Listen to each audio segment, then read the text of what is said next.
प्रथम गौचारण चले नंद नंदन। ठाकुर जी ने गौचारण लीला करी गोपाष्टमी के दिन।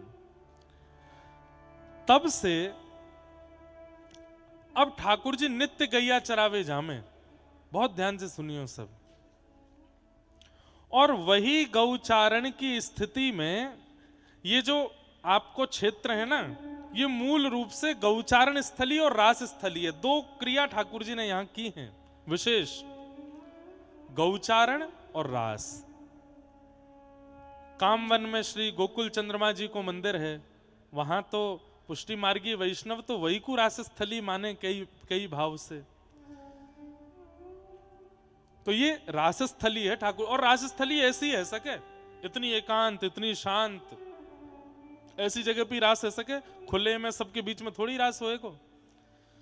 तो ठाकुर जी ने एकाध रास नहीं किए, अनेक रास किए हैं। वहां में विशेष रास ठाकुर जी ने या स्थान पे भी किए हैं।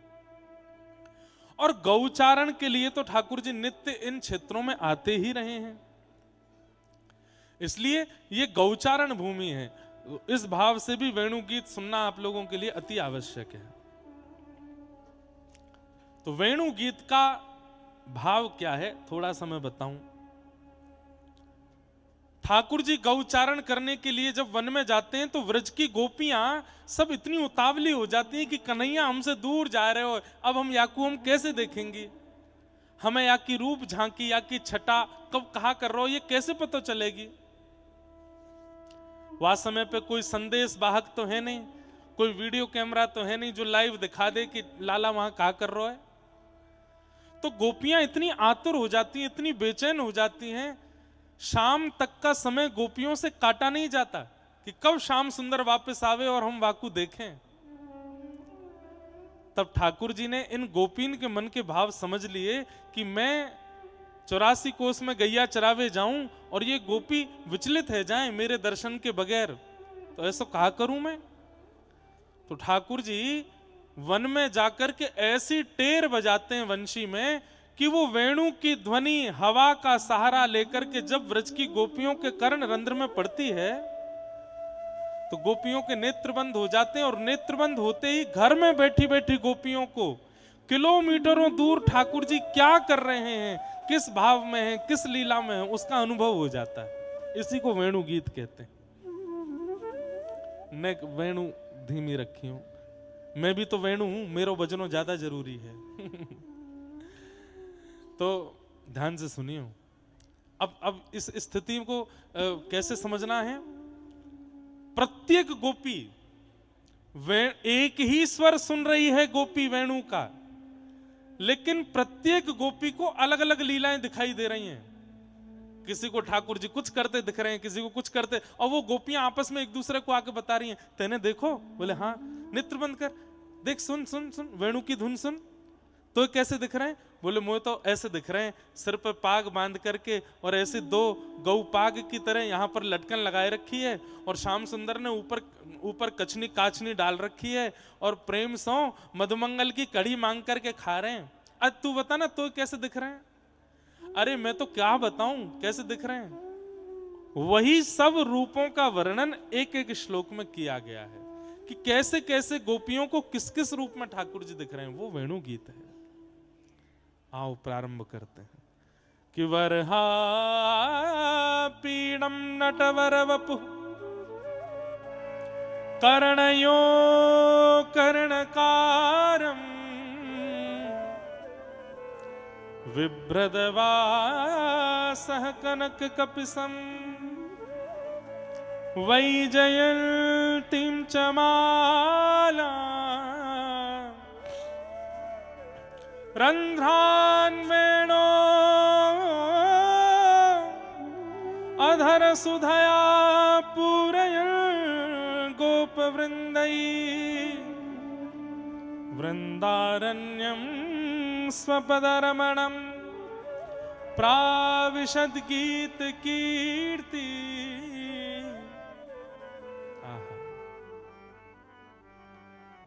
थोड़ी देर मुकु दे दो, अपनो सबरो समय मुकु दे दो। जटीरी में बैठे बैठे, पंडाल में बैठे बैठे नहीं ठाकुर जी के दर्शन कराई दिए तो मेरो नाम बदल दियो। बस थोड़ी देर दे दो मुकु। मुंह में चंग बहुत दिना बाद आई है, वेणु गीत गावे कि ने सुन ले। वरहा पीड़म नटवर वपु, ठाकुर जी ने अपने सिर पर मोर मुकुट का आपीड़ यानी कि मुकुट पहना है। और कैसा पहना है? टेढ़ा पहना है। ठाकुर जी सीधो मुकुट ना पहने। आप पूरे विश्व में कहीं भी देखो मुकुट ऐसे पहनो जाए, ऐसे कौन पहने? ये ठाकुर जी अलग ही अदा से मुकुट काई को पहने। बोले किशोरी जी के चरणन पे छत्र बना के चले मुकुट को, और मुकुट भी आगे की तरफ झुकाए के पहने। काई को? अरे कहीं सूर्य की किरण सीधी किशोरी जी के चरणन में नहीं पड़े तो बगल में खड़े खड़े मानो जैसे अपने मुकुट की छतरी आगे कर लें, आड़ी कर लें। जैसे सूर्य की किरण पड़े मुकुट की छांव से किशोरी जी के चरण पर मानो छत्र करें ठाकुर जी। ऐसो आपीड़ पहने अपने सिर पे, और वामे भी मोर पिछ लहराते रहे। मोर पिछ जब जब हवा चले तब वह मोर पिछ आगे पीछे ऐसे लहराते रहे। कोमल कोमलता से उनको स्पर्श करके वायु बहती रहे। क्यों? जैसे चंवर डोरायो जाए। अब प्रत्यक्ष रूप से प्रेमी के सामने कोई क्रिया कर नहीं पा रहे ठाकुर जी। अब जैसे कोई पति अपनी पत्नी को अगर भोजन कराने लगे और 4-5 लोग देखें, देख जोरू के गुलाम में देख ले, हैं नेक शर्म नहीं आ रही है, सबन के सामने बिल्कुल ऐसे अपने हाथ पे पवार हुआ है, तो फिर उसको संकोच हो जाता है। तो पत्नी भी कहती है सब देख रहे हैं अभी मत खिलाओ। तो पति क्या करे? सब देख रहे हैं, अपने हाथ से पवाऊंगा तो सब संकोच करेंगे, तो वो कुछ और क्रिया करने का प्रयास करता ताकि किसी को पता भी ना चले। और जैसे मान लो आधी रोटी खा ली, आधी बची तो धीमे से दे दी, बोले लो अब हम एक ही रोटी को हम दोनों पालेंगे, तो ऐसी प्रेम इजहार है जाएगा। तो ठाकुर जी भी चाहते तो हैं मैं कि किशोरी जी के चंवर डुराऊं, मोरछल करूं, इनके पीछे छत्र लेके चलूं, लेकिन अगर ये सब करूंगा तो ये मधुमंगल सीधामा जीन नहीं देंगे मोकू। सो ठाकुर जी ऐसो ही श्रृंगार करके चलें ताकि मैं छत्र भी धर दूं, मोर छल भी दिखाई दूं। बीच बीच में लटकन है, वह लटकनन में सफेद सफेद ठाकुर जी के कछु लटक रहे हैं, उनसे मानो जैसे श्री जी के कभी कभी चंवर भी डोराए दें। सबरो श्रृंगार श्री जी के सुख के काज करें ठाकुर जी, समझने वालों होना चाहिए। कर्ण योह कर्ण कारम, कान दो हैं पर कन्नेर के पुष्प को एक ही कान के ऊपर पहनते हैं ठाकुर जी। कर्ण योह कर्ण कारम, कैसे? कुछ ग्वाल बाल यहां की तरफ चलें, कछु ग्वाल बाल यहां की तरफ चलें, और ठाकुर जी जहां की तरफ पुष्प पहन लें तो दूसरी तरफ के ग्वाल बालन को यूं लगे, अच्छा लाला तू हमते प्रेम ना करे, यही मारे पुष्प पल्ली तरफ खोच लियो तेने, खोचनो जाने। ये ब्रजवासी तो जानते ही होंगे, बाहर के लोग ना जाने। खोचनो खोसनो ऐसे यहां पे पुष्प रख लेते हैं ठाकुर जी। तो फिर दूसरी तरफ ग्वाल वाल के, अरे लाला वो ग्वाला तू को ज्यादा प्रिय है, या हमारे पल्ली तरफ पुष्प पहन लियो। अरे ना ना तू रुक अभी पहनू। सो ठाकुर जी यो निकारे ऐसे लग रहे हैं श्याम सुंदर। और क्या कर रहे हैं? रंध्रान वेणो अधर सुधया पूरयन गोप वृंदई। जैसे ही ठाकुर जी वेणु निकाल करके अपने अधर पर धारण करते हैं और अपनी कोमल उंगलियों से उसके छिद्रों को आच्छादित करते हुए प्राण पिरोते हैं, गोपियां कहती हैं अरे ये वंशी तो हमारी सौत है। क्यों? जिन अधरन को अधिकार हमारो होना चाहिए उन अधरन पे ये विराजे। तब दूसरी गोपी आई करके कहे, अरे वाह वंशी ने कितनी तपस्या करी है, ये तो विचार कर। बंधुओं,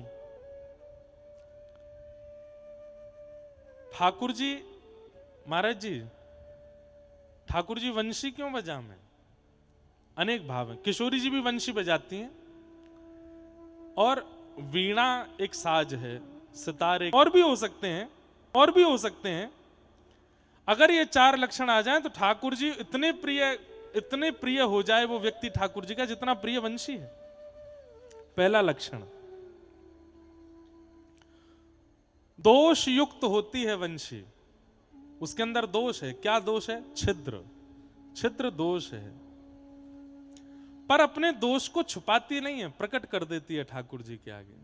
हम सबका स्वभाव कैसा है, हम अपने दोष छुपाने का प्रयास करते हैं, दोष ढकते हैं, पर वंशी दोष को ढकती नहीं। हरि जी में जैसो तैसो तेरो, हरि जी में जैसो तैसो। अपने दोष को ढकती नहीं है वंशी, जैसी है वैसी प्रस्तुत हो गई ठाकुर जी के आगे। वंशी बनती है, छीला जाता है तब जाकर के वंशी बनती है, छेद किए जाते हैं तब जाके वंशी बनती है, गरम गरम लोहे से उसके अंदर छिद्र किए जाते हैं तब जाकर के वंशी बनती है, बांस के रूप में धूप ताप वर्षा सब सहती है तब जाकर के वंशी बनती है। तो जो सहेगा वही ठाकुर जी के अधर तक पहुंच सकता है। बुरा नहीं मानिएगा, जिसने अपने जीवन में सहा ना हो, अपवाद के रूप में, पीड़ा के रूप में, कष्ट के रूप में तक के मार्ग चुने हैं, उसने सहकर के ही चुने हैं, सहना तो पड़ेगा। तो वंशी का तीसरा गुण क्या है? सहनशीलता। वंशी का चौथा लक्षण क्या है? बहुत सुंदर बात है, नहीं तीसरा वंशी का तीसरा लक्षण क्या है? परिपूर्ण है फिर भी अधीन रहती है। राग यमन भी वंशी के अंदर है, भैरव भी वंशी के अंदर है, भैरवी भी वंशी के अंदर है, मालकोश भी वंशी के अंदर है, काफी भी वंशी के अंदर है, सारे गुण हैं। और उस वंशी के स्वर से वो किसी को भी अपना बना सकती है, लेकिन फिर भी बजाने वाले के प्रति पूर्ण अधीन रहती है। आप जैसे चाहो वैसे मुझे बजाओ, मेरी योग्यताएं हैं, पर मैं अपनी योग्यताओं से अपना नाम, अपना प्रचार या अपनी योग्यताओं का, अपने गुण का बखान नहीं करूंगा। मैं आपके समर्पण में हूं, आप जैसे चाहो मेरा वादन करो। ये तीसरा लक्षण है वंशी का। और वंशी का चौथा लक्षण क्या है? बहुत अच्छा, बड़ी मुश्किल से विचार करने के बाद यह चौथा लक्षण समझ में आया, बिचौलिया। वंशी कौन है? कौन है वंशी? बिचौलिया। बिचौलिया को काम करे एक को दूसरे ते मिलवानो, ये वंशी को काम है।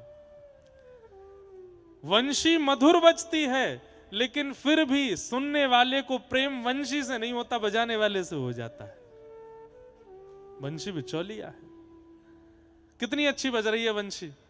यही भैया अभी कोने में बैठ के बजा रहे हैं, मंच पे आके बजाने लग जाए, खूब जोर जोर से तान दें महाराज, उंगली इन पर नचा दें सबरे स्वरन को, क्या होगा? आप लोगों को वंशी नहीं प्रिय लगेगी, वो वंशी रख देंगे, आप जाके उनसे भैया एक सेल्फी खिंचा लो हमारे संग, उनसे प्रेम हो जाएगा। क्यों? वंशी बिचौलिया है। गोपियों को बुलाती है, आपको बुलाती है, सखाओं को बुलाती है, गैयाओं को बुलाती है, सबको घेरने का काम वंशी करती है, पर अपने पास नहीं बुलाती, ठाकुर जी से मिलवा देती है। हम वक्ता भी वंशी हैं भैया, हम वक्ता भी वंशी हैं। हम वक्ताओं की कथा सुन करके, हमारे द्वारा कही गई बातें सुन करके हम ते प्रेम मत करो, हम वंशी हैं, हमारे अंदर जाने ये बात भरी है, वो श्याम सुंदर हैं, उनते प्रेम करो, उनते जुड़वावे के काजे हम व्यास मंच पे बैठे हैं, हम भी वंशी हैं। लोग गलती करें, उनको छोड़ हमारे पीछे पड़ जाएं, उनको छोड़ हम ते मिलवे आ जाएं, उनको छोड़ हमारे संग डोलनो, हमारे संग घूमनो, ये सब करें, ठीक है आपकी श्रद्धा भावना, पर मूल में यही होना चाहिए कि ये उद्देश्य नहीं है मेरे उद्देश्य वो हैं। ये तो वंशी है। अभी ठाकुर जी ने अधर पर धर रखे हैं, 2-3 साल तक धरे रहेंगे, 2-3 साल बाद फिर कोई ना सुनवे आवे को, ये सबका समय है, 2-4 साल ही सब सुनते हैं, उसके बाद कोई नहीं सुनता। तब कहां जाओगे फिर? आप तो वंशी के पीछे भागे थे, वंशी के पीछे नहीं, बजावे वारे के पीछे दौड़ना है। कथा सुनो, खूब वाणी सुनो, सुनावे वारे के प्रति खूब श्रद्धा रखो, सम्मान रखो, प्रणाम करो, पर उद्देश्य चित्त में वक्ता नहीं, वक्ता जिनकी लीला सुना रहा है वो होने चाहिए। तो वंशी का चौथा लक्षण क्या है? क्या है? नेक जोर ते बोलो, बिचौलिया, वंशी बिचौलिया है। ये 4 लक्षण मेरे मत में आए। लक्षणों की झड़ी लगा सकते हैं आप लोग, पर लक्षण ऐसा होना चाहिए जो वंशी का लक्षण मानव अपने अंदर धारण कर सकता है और उस लक्षण को धारण करने से वो ठाकुर जी के समीप पहुंच सकता है। ऐसा लक्षण ढूंढो, आप भी ढूंढो और ढूंढ के बताओ। रंध्रान वेणो अधर सुधया पूरयन गोप वृंदई वृंदारण्यम स्वपदरमणम प्राविशद गीत कीर्ति। ऐसे ठाकुर जी की मधुर झांकी है। और ठाकुर जी आज गौचारण करने के लिए जा रहे हैं। मुरली कौन तप तेन कीनो, मुरली कौन तप ते की। गाइए, मुरली कौन तप ते कीनो, मुरली। सब लोग गाओ, जो नहीं गाएगा वाकू बगल वाले की सौगंध है। राजी राजी गाले करो, नहीं तो मैं फिर गैर राजी भी गब्बानो जानू। अरे ऐसे सुंदर सुंदर भाव हैं रसिकन के, खूब प्रेम से गाओ। मुरली कौन तप ते कीनो, मुरली कौन तप। रहत गिरधर मुख ही लागी, रहत गिरधर मुख ही, रहत गिरधर मुख ही लागी,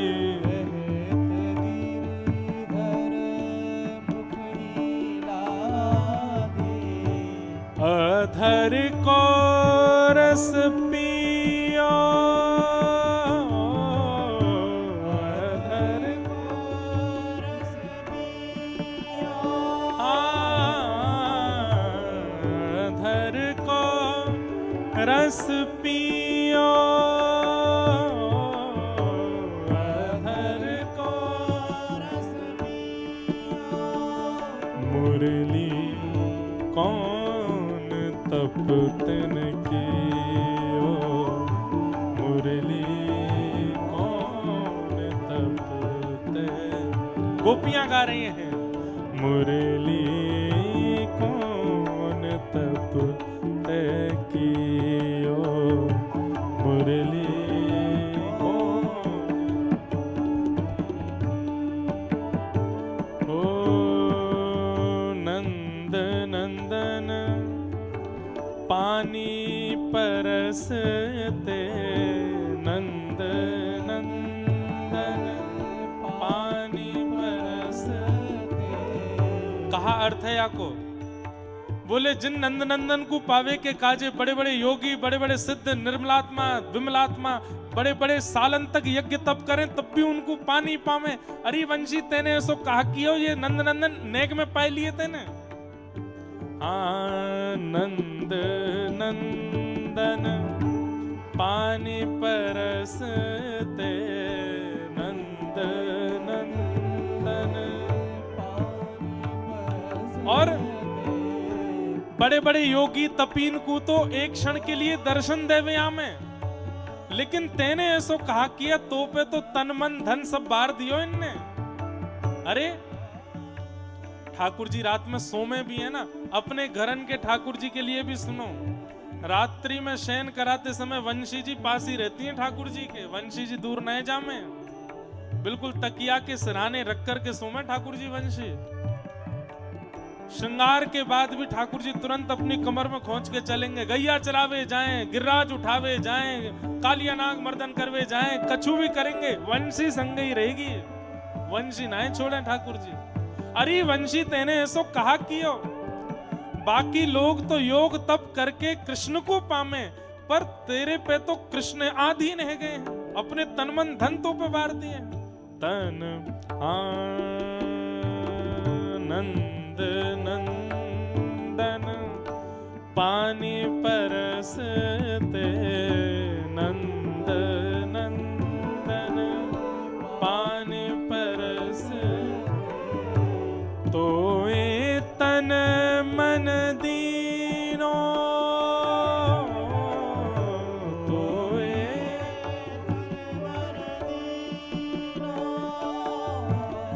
हाँ सूर श्री गोपाल बस भय, सूर श्री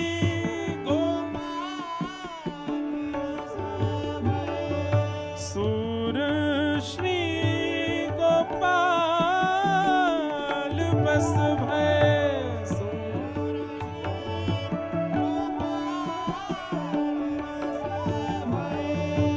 जगत में यश लीनो,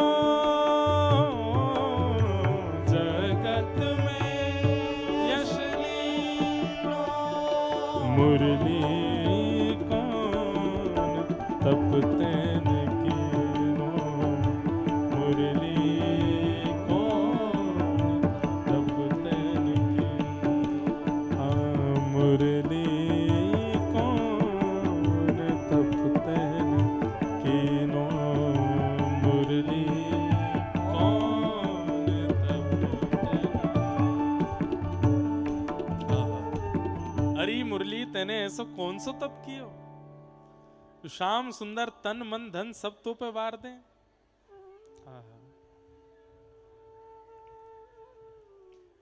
आज ठाकुर जी गौचारण करने के लिए जा रहे हैं, और जैसे ही नंद नंदन निकसे हैं नंद भवन से, आगे गाय पाछे गाय इत गाय उत गाय, और ठाकुर जी भैया पूरे दिना तो श्रृंगार करें, लेकिन जब गौचारण करवे जामे वास्तव में ठाकुर जी अपनो सबरो श्रृंगार उतार दें। श्रृंगार मतलब आभूषण, ठाकुर आभूषण पहन के नहीं जाते वनचारण करने।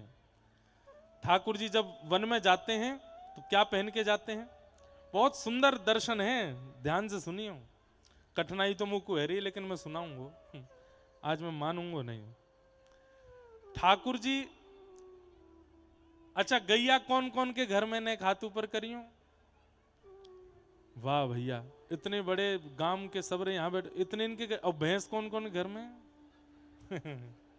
डर के मारे नाई उठा रहे। तो गैयान को जब दूध निकारो जाए तो पाम कायते बांधे जाए, बातें कहा के लोमना है, वारसित लोमना के 9 लाख गैया हैं नंद भवन में। ठाकुर जी 9 लाख गैयान में ते कछु गैयान के लोमनान को इकट्ठो कर लें और उन लोमनान ते अपनो श्रृंगार करें। कैसे? एक छोटा लोमना अपने सिर पे पाग बना करके बांध लें, एक छोटा लोमना अपने बाजूबंद में बांध लें, एक छोटा लोमना अपने हाथ में कड़ूलान की जगह बांध लें, एक पामन में बांध लें, एक कमर में बांध लें। सिर से लेकर के नख तक ठाकुर जी संपूर्ण लोमनान को श्रृंगार करें। और लोमनाऊ कैसे रहे? वह रस्सी में रज भी लगी है और गोबरऊ लगो है। वाकू ठाकुर जी सिर पे, कमर पे, बाजूबंद पे, हाथ पे, पामन पे, सब जगह पहन लें। और वाह के बाद श्याम सुंदर अब गैया चरावे निकसे। कोई और विशेष श्रृंगार नहीं, सर्वांगीण अंग को दर्शन हेरो ठाकुर जी के। गोपियां सब अपने अपने द्वार पे ठाड़ी हैं, कोई खिड़की पे खड़ी है, कोई अटारी पे खड़ी है, श्याम सुंदर को देख रही है। और वही समय श्याम सुंदर जैसे ही निकसे हैं, गोपीन के मुख से वेणु गीत प्रकट भयो। अक्षणवताम फलमिदं न परम विदाम, सख्यः प्रसूननु विवेशयतोर्वयस्यै, वक्त्रं व्रजेश सुतयोरणवेणुजुष्टम्,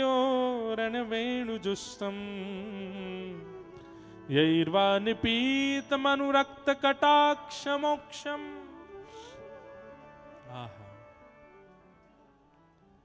गोपियां कह रही हैं, अरे आंख वालों या संसार में जितने लोगन के पास नेत्र हैं, अरे नेत्र वालों, हम तुमको कहना चाहें, यदि गौचारण करते समय श्री कृष्ण की मधुर झांकी को तुमने दर्शन नहीं कियो तो तुमने अपने नेत्र पावे को कोई साफल्य प्राप्त नहीं कियो। इन नेत्रंत तुमने दुनिया देखी, लेकिन गौचारण करते भाई यदि श्याम सुंदर नहीं देखे तो इन नेत्रन को पाकर के तुमने कछु नहीं कियो।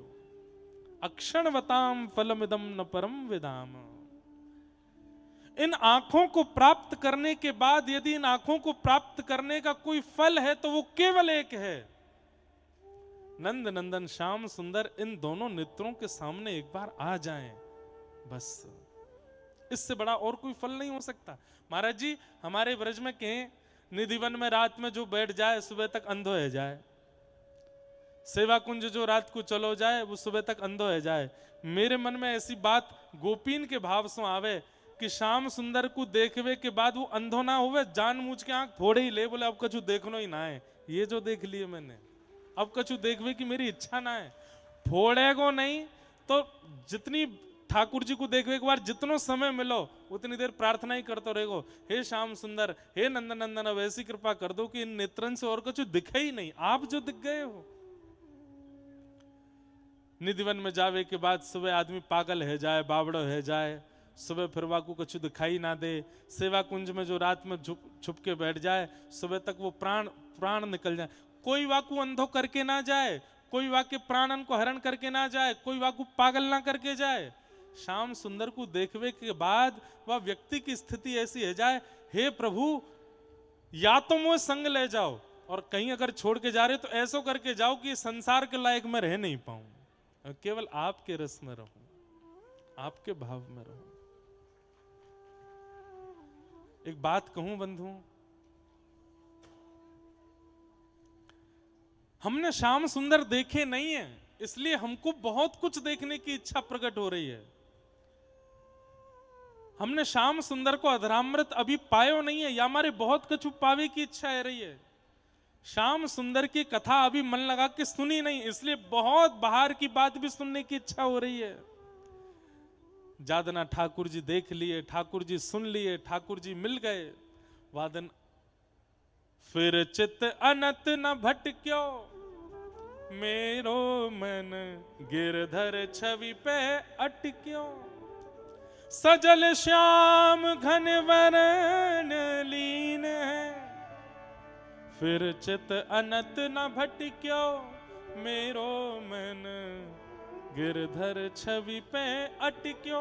श्री कृष्णदास अष्ट साहब के कवि इस पद में एक बात कहते हैं, चिबुक चारु गड़ी ठटक्यो। आहा, चिबुक चार गड़ी ठटक्यो। उनको कहवे को अभिप्राय यह है, बोले श्री कृष्ण कौन है? बोले चिंबक हैं, और हम आप सब कौन है? बोले हम लोहा हैं।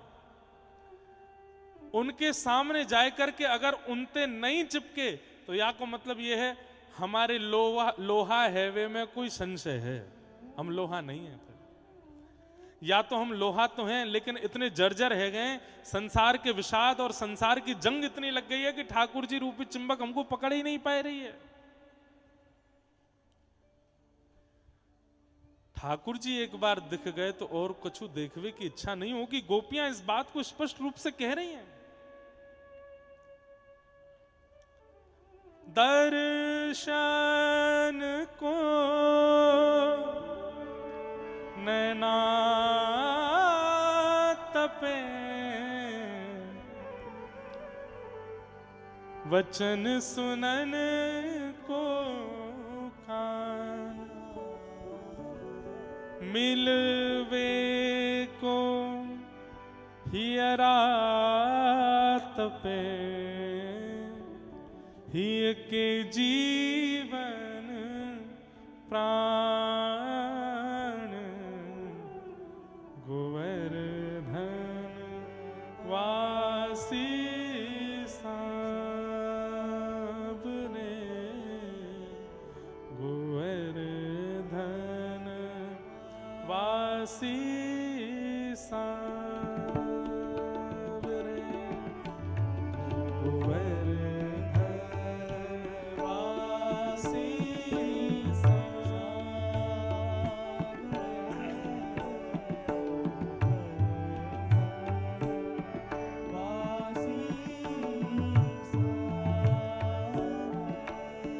लाल तुम बिन रहो न जाए।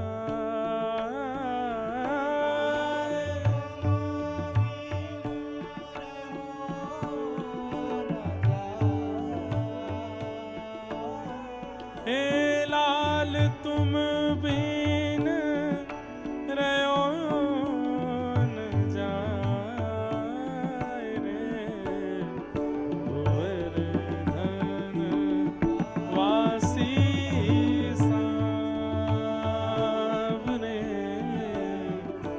गोवर्धन वासी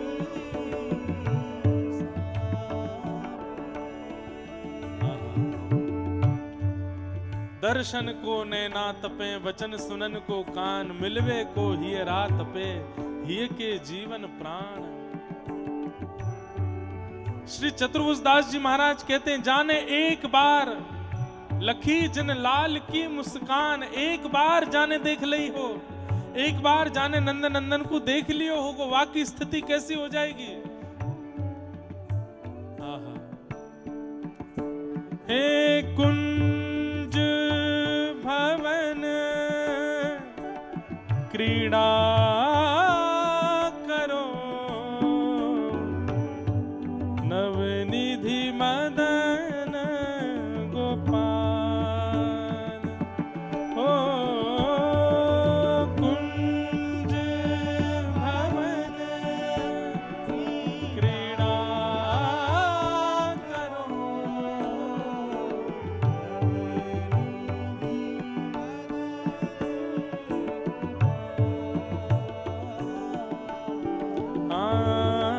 हम वृंदावन मालती, तुम भोगी भ्रमर भुआल। गोवर्धन वासी सावरे।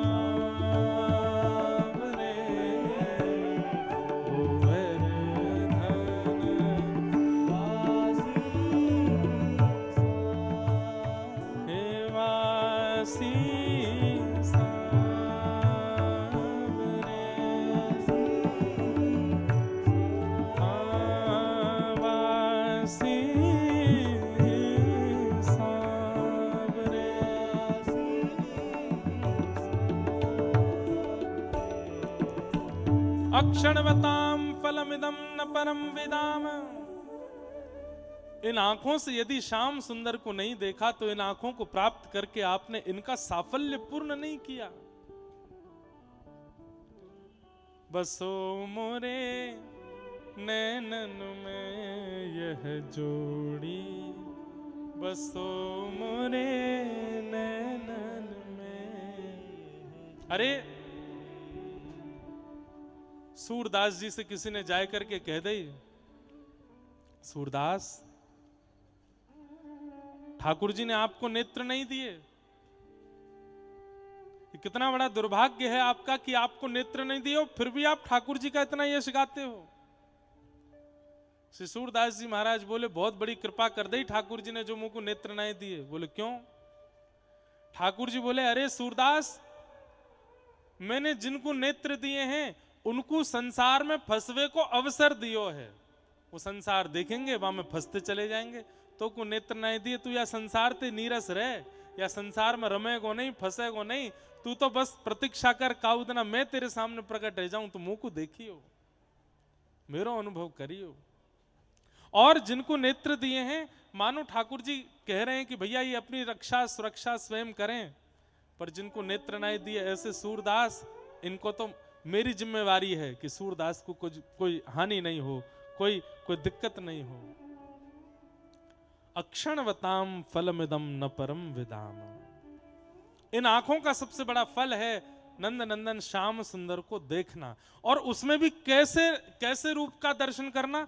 बोले, वक्त्रम ब्रजेश सुतयो रणवेणुजुष्टम, यैर्वानिपीत मनुरक्त कटाक्ष मोक्षम, कैसे रूप का दर्शन?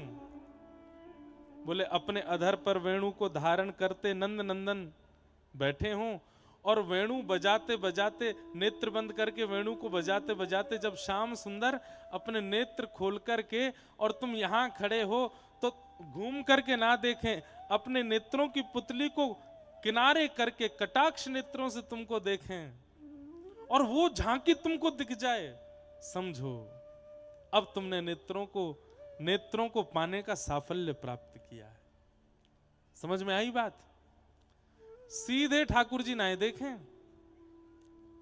सीधे ना देखें ठाकुर जी ऐसे देखें, यूं ऐसे तिरछ नजर करके और फिर तिरछे नेत्रों से। ये जो आंखों का अंतिम छोड़ है, यहां से दृष्टिपात करना, इसी को कटाक्ष कहते हैं। यहां से ठाकुर जी देखते हैं, ऐसे देखते हैं। अच्छा, हम आप सब देखेंगे ऐसे तो ऐसे लोग कितनो चतुर चालाक है? चालाक व्यक्ति ऐसे दिखता है, लेकिन ठाकुर जी उनकी झांकी ऐसी है कि वो अपने नेत्र की अंतिम छोर से देखते हैं और वहां से जैसे ही देखते हैं बस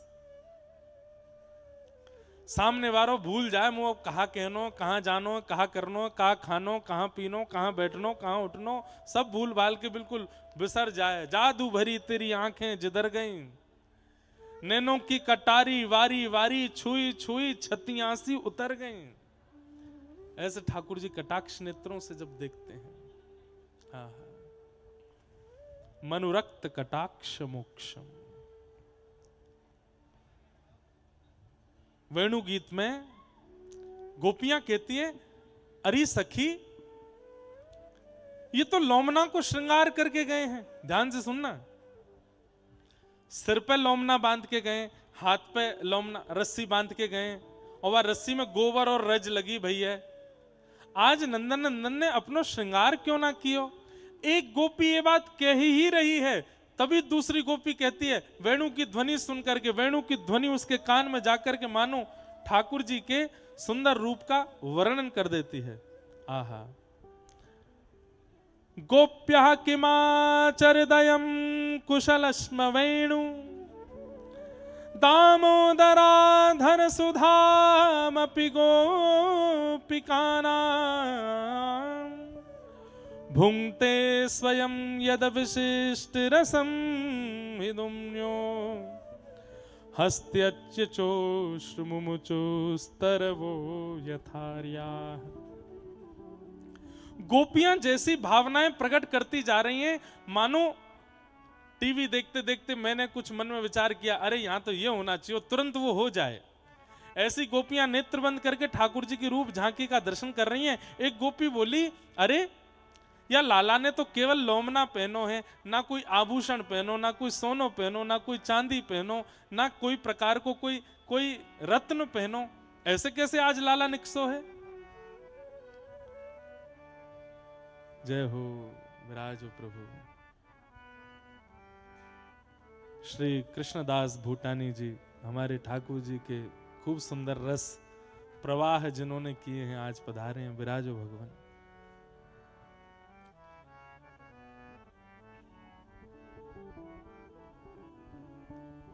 वेणु गीत सही बताऊं तो सुनवे को विषय नहीं है, ये तो अनुभव करवे को विषय है। नेत्र बंद करके बस या कुछ चिंतन करते रहो, का एरो है।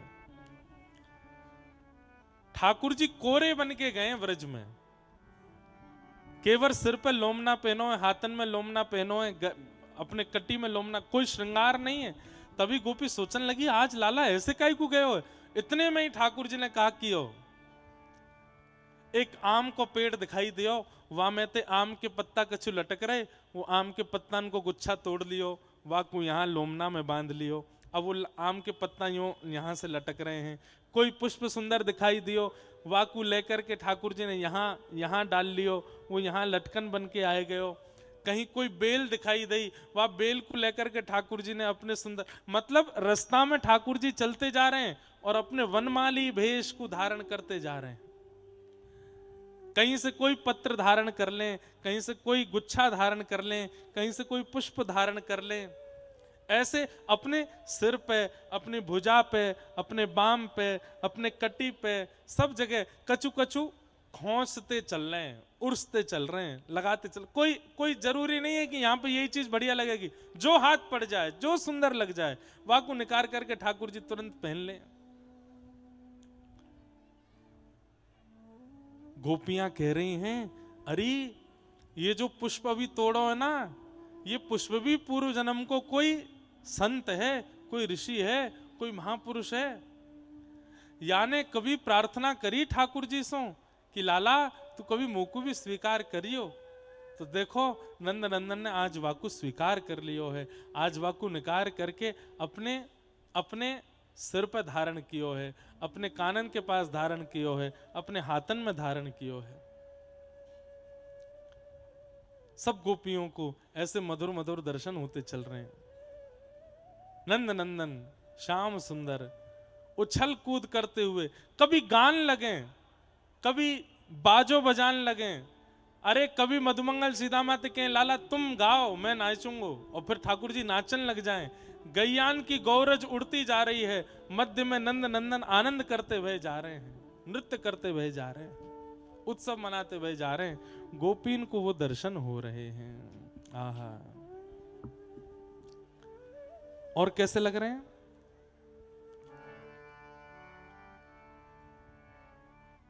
कि वृंदावनम सखी भुवो वितनोति कीर्ति,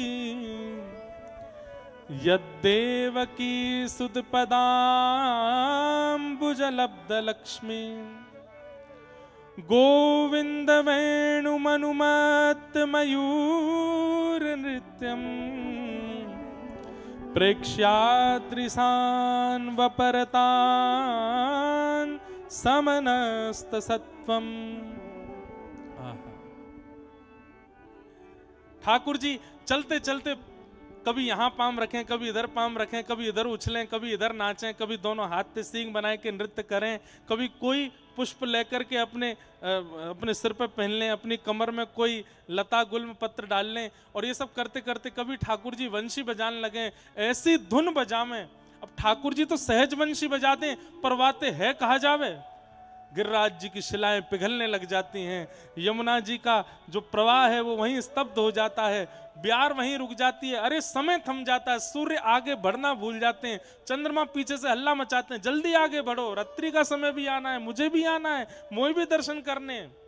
ठाकुर जी तो सहज भाव में वेणु धारण करते हैं, पर यहां प्रकृति की जो स्थिति होती है उसका वर्णन कैसे करें। तभी एक मोर नृत्य करते करते ठाकुर जी के सामने, ये सब गोपियां देख रही हैं, एक मोर नृत्य करते करते ठाकुर जी के सामने आयो। गोविंद वेणुमनुमत्त मयूर नृत्यम, एक मोर नृत्य करता हुआ ठाकुर जी के सामने आयो। अब जैसे कभी कभी हमारे भारतीय संगीत में नृत्य और गायन दोनों एक साथ होता है, तो गायक कुछ तान लेते हैं तो वो नृत्य करने वाले वैसे ही तान छेड़ते हैं, वैसे ही अपने हाथ पैर की मुद्रा बनाते हैं, या कई बार नाचने वाला व्यक्ति की हाथ पैर की जो मुद्रा होती है वैसा गायक तान लेने लगता है। तो ठाकुर जी वेणु बजा रहे हैं, सामने मयूर अपने मोर पिच्छों को खोल के नृत्य कर रहा है, तो उसके नृत्य के स्वर पर, उसकी ताल पर ताल आवे, सम आवे, ऐसे ठाकुर जी वेणु वादन कर रहे हैं। और उसको सुख देने के लिए ठाकुर जी वंशी बजाने लगे। वही समय गोपी कहने लगी, अरे हम तो निगोरी काय को गोपी बनी आई, या तो बढ़िया तो मोरी बनी आती। श्याम सुंदर सामने आए करके हमारे सामने भी हमारे सुख के लिए कभी वेणु वाद्य करते। वृंदावन क्यों ना भय हम मोर, वृंदावन क्यों ना भय हम, हाँ वृंदावन क्यों ना भय हम मोर, वृंदावन क्यों ना भय, श्री वृंदावन क्यों ना भय हम मोर, वृंदावन क्यों ना भय। भैया श्री राधा रमण जी को मोर बहुत प्रिय हैं, बिहारी जी को, राधा वल्लभ जी को मोर बहुत प्रिय हैं, पर आज हम लोगों ने इतनी भीड़ कर दी मंदिर में कि मोर बेचारे आ ना पावे। लेकिन आज भी मयूर दर्शन यदि व्रजमंडल में ठाकुर जी को कहीं होता है तो वो जटेरी धाम में ही होता है। आज भी हमारे जटेरी के श्री ठाकुर जी के सामने, अभी तो आप लोगन की भीड़ है, ज्यादा ना हम चले जाएंगे, वादना तो यहाँ 4, 5, 10 मोर ही आमेंगे और श्री ठाकुर जी के आगे अपनी सुंदर पंख फैला करके खूब नृत्य करें। महाराज जी ने मुझको एक वीडियो दिखाई, एक मोर तो गर्भगृह में ही चलोगो भीतर और श्री ठाकुर जी के सामने ही अपने पंख फैलाए करके बैठो है और ठाकुर जी मधुर रूप से, मानो जो बात यहाँ लिखी है, क्या गोविंद वेणु मनुमत्त मयूर नृत्यम, ठाकुर जी वंशी बजा रहे हैं और उस वंशी की तान पर मयूर नृत्य कर रहा है। समझ नहीं आ रहा कि ठाकुर जी की वेणु की तान पर मयूर नाच रहा है कि मोर के नृत्य के भाव पर ठाकुर जी वंशी बजा रहे हैं। वो भाव और कहीं ब्रज में नहीं दिखेगा, केवल जटेरी में दिखता है आज भी। या फिर कभी कभी हमारे श्री वृंदावन के तटीय स्थान में मोहिनी बिहारी जी के सामने भी मोर आ जाते हैं और आके नृत्य करते हैं। मोर बहुत प्रिय है ठाकुर जी को। और एक बात बोलूं, ठाकुर जी से भी ज्यादा मोर प्रिया जी को प्रिय है, किशोरी जी को प्रिय है। मोर कुटी की लीला सुनिए। नित्य ठाकुर जी रास विहार करें किशोरी जी के साथ, लेकिन जैसे ही रास करते करते कुहुक कुहुक कुहुक कुहुक मोरन की जब आवाज आने लगे, सो श्री प्रिया जी अपनो रास वही समय वहीं छोड़ करके दौड़े मोरन के पास जहां मोर हैं। ठाकुर जी ने मन में विचार किया, मोते भी ज्यादा प्रिय जी कौन लगे किशोरी जी को। तब कोई सखी ने बताई, बोले मोर ज्यादा प्रिय हैं, आपसे ज्यादा मोर प्रिय हैं। तो किशोरी जी के सुख के लिए ठाकुर जी मोर पिच्छ धारण करने लगे मुकुट में। लेकिन तब भी मोरों की कुहुक सुनकर के किशोरी जी दौड़ी चली जाती हैं।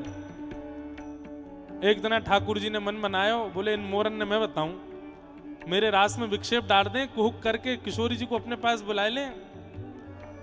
तो ठाकुर जी ने जहां रास विहार करनो वहां के सबरे मोर पकड़ करके एकांत में छोड़े आए और मोरन को सौगंध दिया है, तुमको अपनी मोरनीन की सौगंध है, कल रास में मत आइयो हैं, किशोरी जी को खींच के ले जाओ अपने संग। ठीक है, नहीं आवेंगे, कल मत आइयो बस। अगले दिन रास विहार भयो, मोर नहीं आए। अब किशोरी जी थोड़ी देर रास करवे के बाद में इधर उधर देखने लगी। ठाकुर जी बोले, कहा भयो श्यामाजू, आज मोर नहीं आए। ठाकुर जी बोले, आज ना आमेंगे। बोले, क्यों ना आमेंगे? बोले, ऐसे ही ना आमेंगे। अब जैसे ही ठाकुर जी ने कि आज मोर नहीं आएंगे, किशोरी जी ने वहीं रास को विश्राम कर दियो और रास विश्राम करके मुंह फुलाए के बैठ गए। ठाकुर जी बोले, अरे श्यामाजू, मैं तो बैठा हूं यहाँ पे, मैं रास कर रहा हूं आपके संग। अरे आज अगर मोर नहीं आए तो आप इतनी उदास है कि चल रास करो ना, मुझको रास ना करो, मुझको तो मोर देखने हैं। हर प्रयास कर लिए, लेकिन श्री जी जब नहीं रीझी तो ठाकुर जी गए मोरन के पास। चलो रे भैया, श्यामाजू उदास बैठी है, चलो।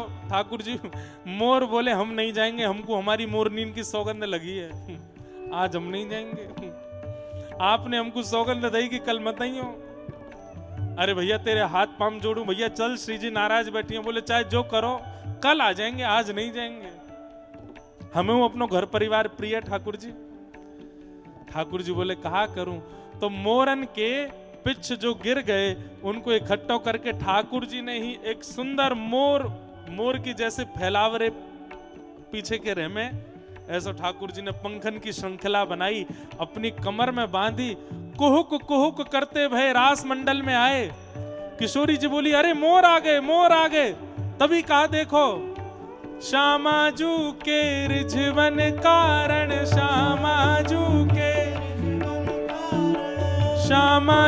के रिझवन कारण, श्यामाजू के लाला नए नए रूप बनावे, लाला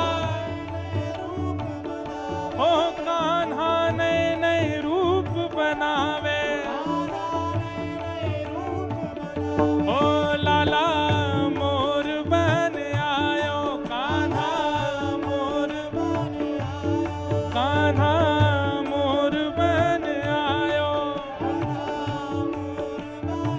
बोल वृषभानु के जमाई की, मोर बिहारी लाल की।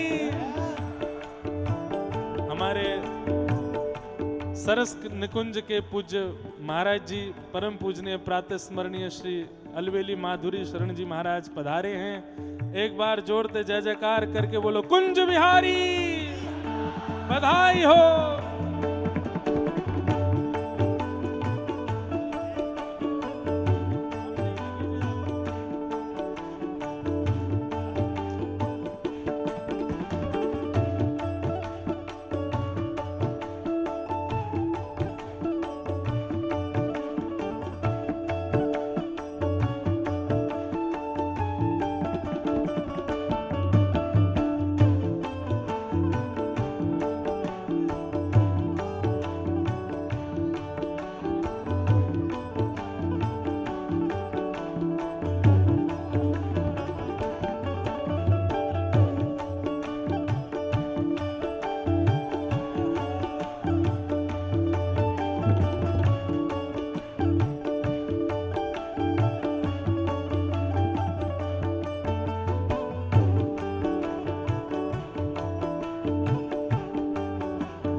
वृंदावन क्यों ना भये हम मोर, वृंदावन क्यों ना भये,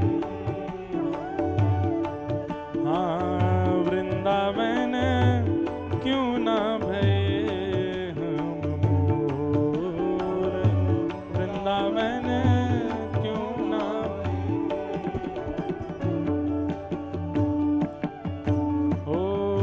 क्यों ना भये वंशी कुल सजनी, क्यों ना भये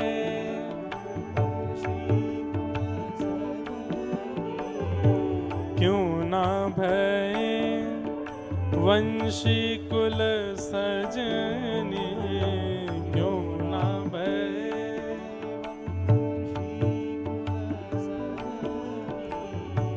अधर पिबत घन घोर, अधर पिबत हे क्यों ना भय गुंजावन बेली, क्यों ना भय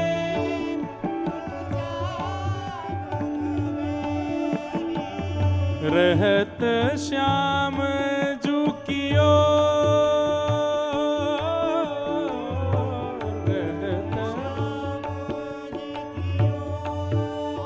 वृंदावन क्यों न भये हम मोर, वृंदावन वृंदावन क्यों न भये हम मोर। हमारे प्यारे गिरधर लाल जी के एक प्रकार से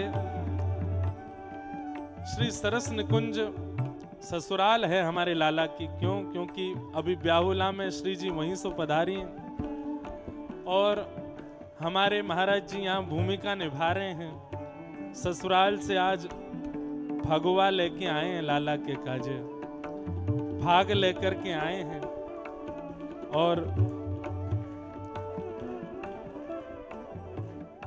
ये नियम है कि जब ब्याह हो जाए तो वाक्य बाद पहलो भाग जमाई अपने ससुरारीन के संग खेले, तो वही भाव से हमारे पूज्य महाराज जी पधारे हैं। जानो तो लाला को चाहिए, पर हमारे लाला ने इतनी निभाई ली, ये जटेरी राजस्थान में छोड़ दियो ताकि यहाँ आकर के ससुराल की भावना पूरी हो जाए। हैं? वाह, जय हो बड़ी कृपा। रसिया को, रसिया को, हो रसिया को मोहल्ला न्यारो री, रसिया को, रसिया को मोहल्ला न्यारो री, रसिया। भैया सबरे ब्रजवासियों, आज लाला की फाग भी है रही है। और वेणु गीत तो जहां तक पहुंचो वहां तक ठीक है, अब फाग गाय करके लाला की फगवा करवाओ। रसिया को मोहल्ला न्यारो री, रसिया को,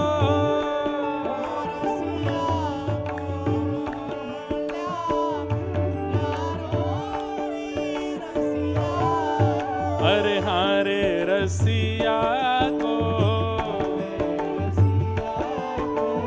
अरे रसिया को हमें मोहल्ला न्यारो री, रसिया को, हे रसिया को मोहल्ला न्यारो री, रसिया को।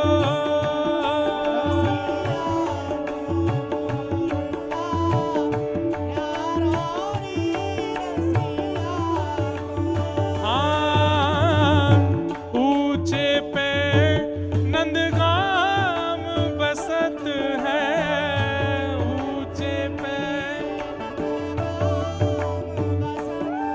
हाँ ऊंचे पे नंदगाम बसत है, ऊंचे पे,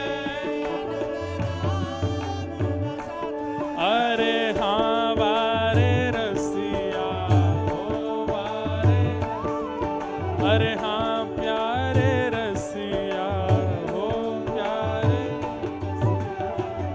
ऊंचे पे नंदगाम बसत है, ऊंचे पे, जहाँ ठाड़ो वंशी वारो री, जहाँ ठाड़ो वंशी वारो री, जहाँ ठाड़ो वंशी वारो री, जहाँ,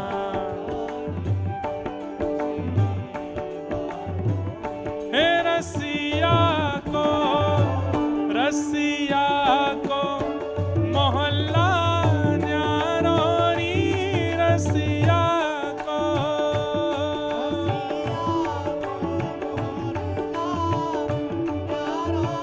बलहोरी के रसिया की, श्री राधा गिरधर लाल की।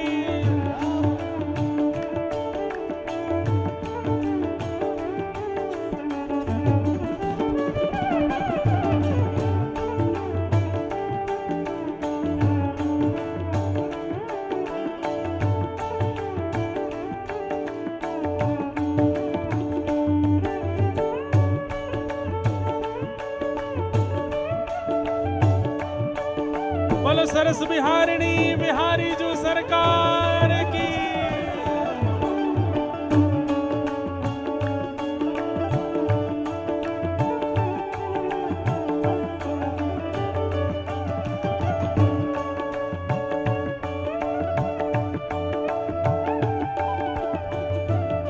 और सुन के गईयों सबरे और जोड़ते गईयों, बाबा वृषभानु को नगद जमाई, बाबा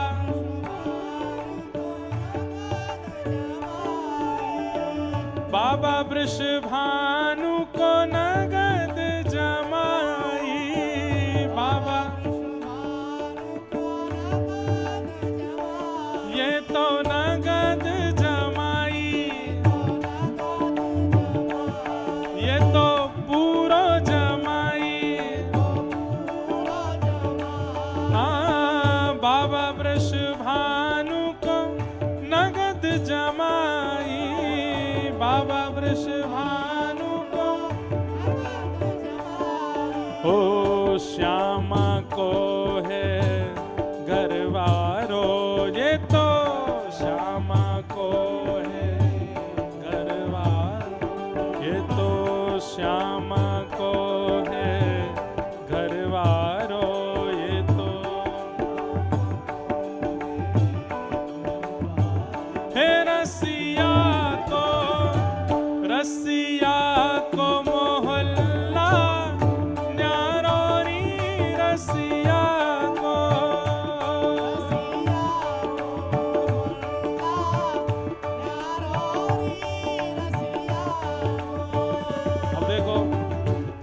व्यास मंच पे बैठा हूँ महाराज जी, हमारे लाल जी की फगवा आई है और हमारे समधी जी तो नाच रहे हैं, हम यहाँ सो गा रहे हैं, ये एक तालमेल बढ़िया बैठो वैसे।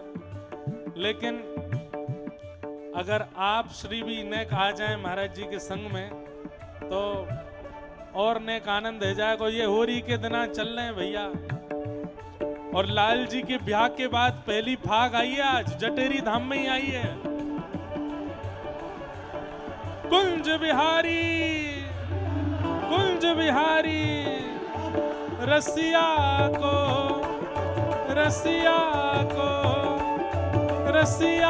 को मोहल्ला न्यारो री रसिया को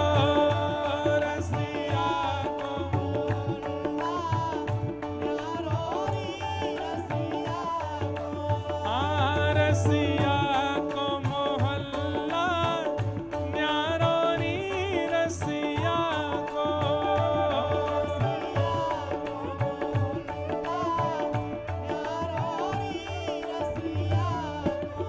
अरे रसिया को,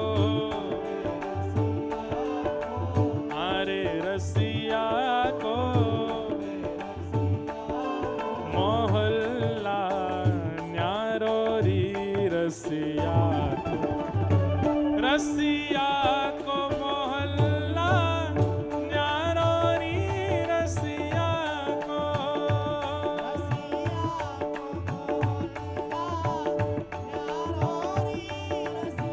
गाओ भैया। हो बरसाने या की भई है सगाई, बरसाने या की बरसाने या की भई है सगाई, बरसाने या की भई है सगाई, बरसाना भई है सगाई। हाँ बरसाने या की भई है सगाई, बरसाने। और श्री दामाया को सारोरी, हाँ श्री दामाया को सारोरी, ओ श्री दामाया को सारोरी, हाँ हे रसिया को मोहल्ला न्यारो री रसिया को।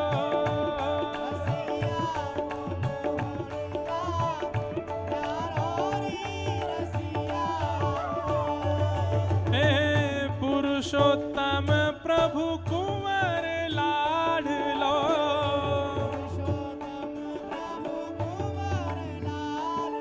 हे पुरुषोत्तम प्रभु कुंवर लाडलो, पुरुषोत्तम प्रभु। अरे हाँ वारे रसिया। देखो ये ब्रज की परंपरा है, हाँ वारे रसिया हो वारे रसिया, पर ये जब गायो जाए ना तब हाथ वात ना उठा के, तब तो सींग दिखा के गायो जाए। अरे हाँ वारे रसिया हो, अरे हाँ वारे रसिया। वैसे भैया कितनों बाहर के लोग सींग बनाए लो, लेकिन ब्रजवासी जैसे सींग नहीं बने कोई पे। अरे हम बे प्यारे रसिया, अरे हो वारे रसिया, प्यारे होली के रसिया, प्यारे होली के रसिया। पुरुषोत्तम प्रभु कुंवर लाडलो, पुरुषोत्तम प्रभु हो यह यशोमति नंद दुलारो री, हाँ यशोमति नंद हो ये यशोमती नंद दुलारो री, हाँ यशोमती। हे रसिया को मोहल्ला जानो री, रसिया को।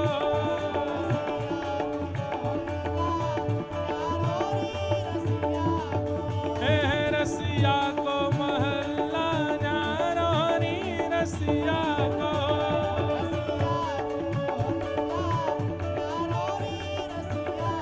अरे हारे रसिया को, हारे रसिया को, हे हारे रसिया को, हे हारे रसिया को, हे हारे रसिया को, हे हारे रसिया को। मोहल्ला न्यारो री रसिया को, रसिया को मोहल्ला